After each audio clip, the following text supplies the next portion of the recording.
Welcome to the Washington State Capitol campus.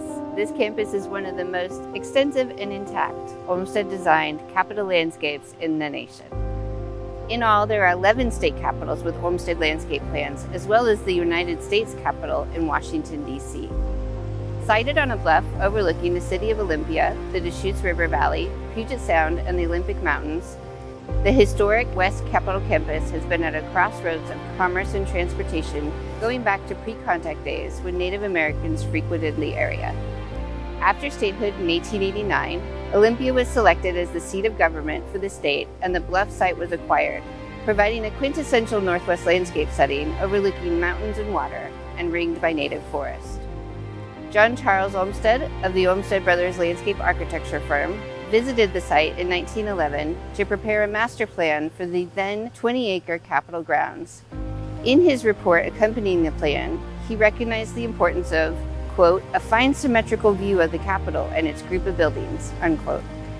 He incorporated a diagonal avenue from Sylvester Park in downtown Olympia to the Capitol and promoted an axial view north over a saltwater pond.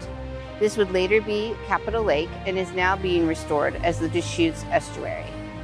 John Charles Olmsted represented the second generation of Olmsteds in the renowned Olmsted landscape architecture firms. His famous stepfather and uncle, Frederick Law Olmsted, designed Central Park in New York City, and John Charles joined his firm in 1878 and became a full partner in 1884. He continued the Olmsted landscape practice with his half-brother, Frederick Law Olmsted Jr., establishing the Olmsted Brothers firm after their father retired in 1895. Construction on the Capitol group of buildings, designed by architects Wilder and White, had barely begun before John Charles Olmsted died in 1920. In his stead, James Frederick Dawson, who was the partner in the Olmsted Brothers firm handling West Coast projects, returned in 1927 to complete a landscape plan for the campus. The legislative building was under construction and, together with the other surrounding Capitol group buildings, would be the centerpiece of the campus. Few American state capitals command equal advantages of setting. The Olmsted Brothers design captured the inherent genius of place by incorporating the natural setting and undulating bluff-top topography and the richly layered native vegetation, along with new plantings to frame seasonally changing views to and from the campus. Seen from the Sound, the surrounding hills, and the city below, the landscape provides a powerful and inspiring setting for the magnificent classical Capitol buildings. Dawson wrote in 1927, quote, the planting should, if possible, be of finest quality, confined to dignified masses, and not in any way scattered or small in effect. The buildings are very large and of a splendid character, and the planting ought to correspond, unquote. The design reflects the democratic process as visitors progress from the entries through increasingly formal spaces toward the flag circle at the heart of the campus, flanked by the Legislative Building with its monumental dome and the Temple of Justice. This sequence is a metaphor for the journey of diffuse citizen priorities coalescing into formal laws.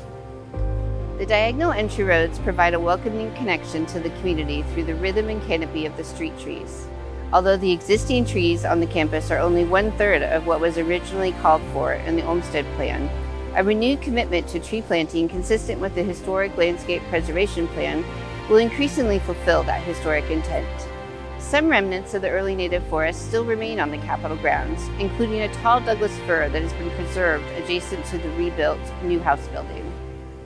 A goal of the Olmsted Plan was to retain a frame of native vegetation around the north, west, and south edges of the Capitol campus, giving a powerful Pacific Northwest context for the Capitol.